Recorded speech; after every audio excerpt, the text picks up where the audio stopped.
All right, guys. So the Pac-12 disappeared, dissipated into the unknown, and now all of a sudden they're back, and now they're the six-pack. So just recently, just as of last week, it was announced that Colorado State, San Diego State, Fresno State, and Boise State would all be leaving the Mountain West as of 2026 to join the Pac-12, which is now the six-pack. So the Pac-12, whenever they kind of disappeared, they announced that they were essentially going to be trying to retain Oregon State and Washington State and try to build around them. So by doing this, a lot of people have speculated the Mountain West would be poached. Well, here we are. They did. They were losing 4 teams to now the Pac-12. And the Pac-12 is going to be looking for at least another 2 additional people to be able to compete for the bids in 2026. So keep an eye on who those other schools are going to be poached. Still could be Mountain West schools. Who knows? I'm sure they're talking to a lot of people right now about what this looks like. And plus, too, you got to keep in mind they can always retain different people, different schools in basketball compared to football. So it'll be intriguing to see at least kind of what happens to the Pac-12 over the course of the next 2 years. So really, talking about the Mountain West has been one of the more premier leagues in the country over the last last really decade, honestly. So this is a league that, in terms of basketball, it's been multiple bids. In terms of football, they're pretty solid in FBS. So, there's a lot of things to like about the Mountain West. So now they're being poached in favor of the Pac-12, which you can make an argument at this point in time, unless they start adding more power schools like California or Stanford.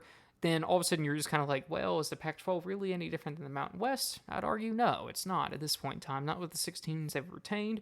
They're pretty much a mid-major at this point in time. So now the Mountain West is just kind of left behind to try to pick up the pieces that these 4 schools are leaving behind. So really, let's talk about what are the replacement options for these schools. So they're now, or for this conference, so they're now down to 7 schools. So really, you could say, okay, great, let's add 3. That's if nobody else leaves. I think UNLV will still leave, personally. That's just my gut feeling. They're starting to have a little bit more success in football. Basketball programs, obviously, has a strong history behind them. And last season, they were, making a run, really, towards the last half of the season. So, things are trending upward. I can 100% see them leaving as well. But let's just say they don't for the sake of this video. So we're going to say, great, okay, you got 7 schools to try to replace and get 3 of them to at least get to an even number of 10. So what does this really look like for them in terms of what are their options? So being in the FBS, you're not really going to probably poach people from other FBS conferences. You're not there's really nobody from the Sun Belt or anything like that's going to come over to the Mountain West. So your options are pretty much going to be pulling people from the FCS. So when I start off with these first 2, absolutely nobody's going to be shocked by these. It's North Dakota State and South Dakota State. These are the no-brainer home runs.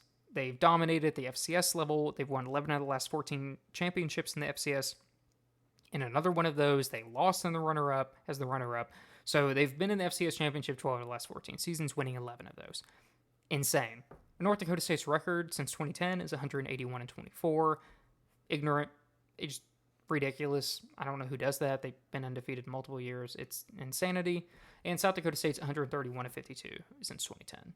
So these 2 programs have just strictly dominated FCS football. Hasn't even been close. People are struggling to even keep up with them. In terms of operating income, North Dakota State reported $6.4 million in operating income. That was 154th in college football last season. South Dakota State brought in $6.2 million, 158th. So pretty equal in terms of revenue numbers. For comparison to that, though, in the Mountain West, last place was San Jose State. They brought in 10.6 in football. All these revenue numbers are strictly football. I'm not looking at any other statistics for other programs, including basketball, because let's be honest, these people don't care about basketball at this point in time. So we're going to focus primarily on football and then get into the basketball here in a minute. So realistically, yeah, they're lower in operating income, but they've been FCS. So you go to FBS, Mountain West has far better TV deals and everything involved there. So it's going to be a no-brainer that they're going to bring in more operating income when they go from FCS to FBS. And then in terms of basketball, both these schools have solid basketball programs as well. The Jackrabbits, I'm pretty sure, went 28-6 within one of the recent years. So all of a sudden, you're kind of bringing the Mountain West has been growing so much in basketball, and now you're losing some of those pieces. Adding people like them going into the Mountain West, are you going to be back at the same level immediately? No, not by any means. but you're not going to be far. You're still going to be a top 10 mid-major conference in the country. You're probably not going to be number 5, number 6. And that's okay, I think. Realistically, you're trying to right the ship at this point in time before things get too out of hand. So, speaking of those two, I think the third one that you could see start to be mentioned a lot, and I think other people have talked about him as well, is Montana State. Montana State's operating income is really interesting because it was $11.6 million. So that was 101st in all of college football. So that's better than FBS schools, like the lower end ones at least. So you already have success in football. The record was 110-55 since 2010.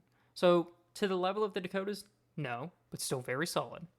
So the operating revenue's already up there. So they have success in the metrics. They have success in the record.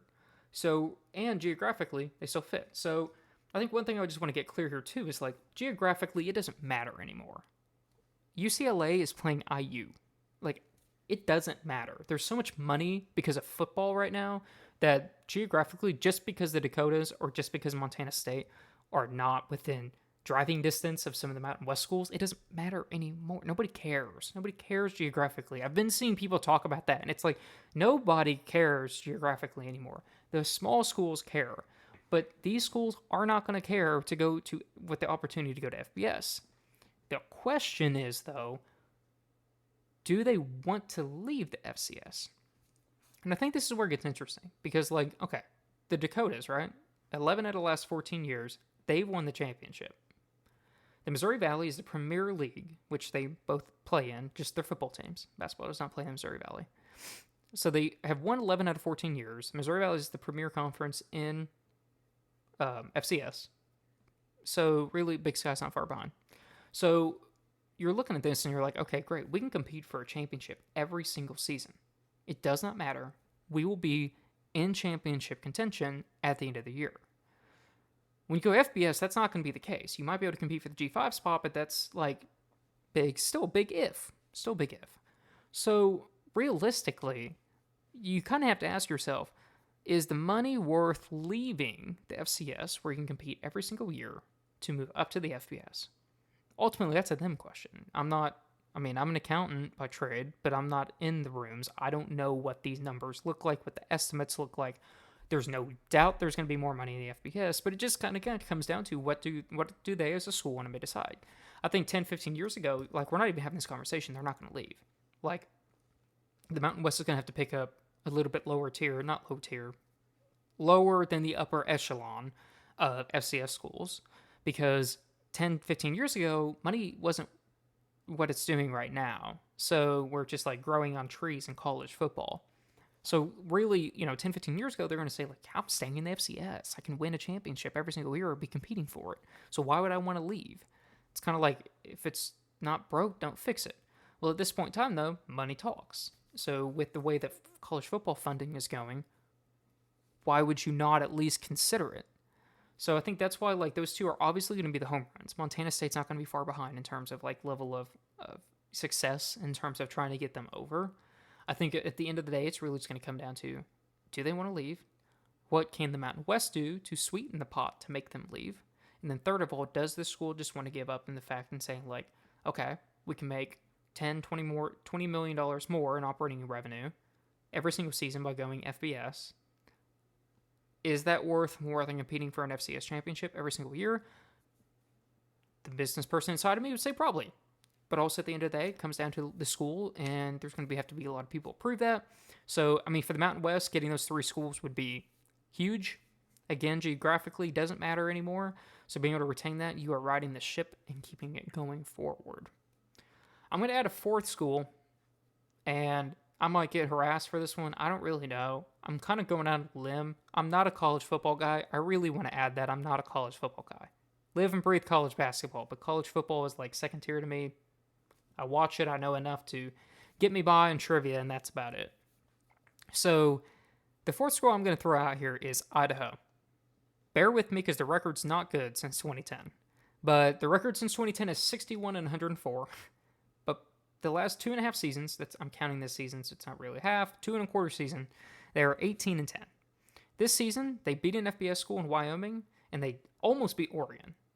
arguably they were in it the entire game into the fourth quarter. Oregon pulled away with a 24-14 victory. Like, Idaho could have won that game.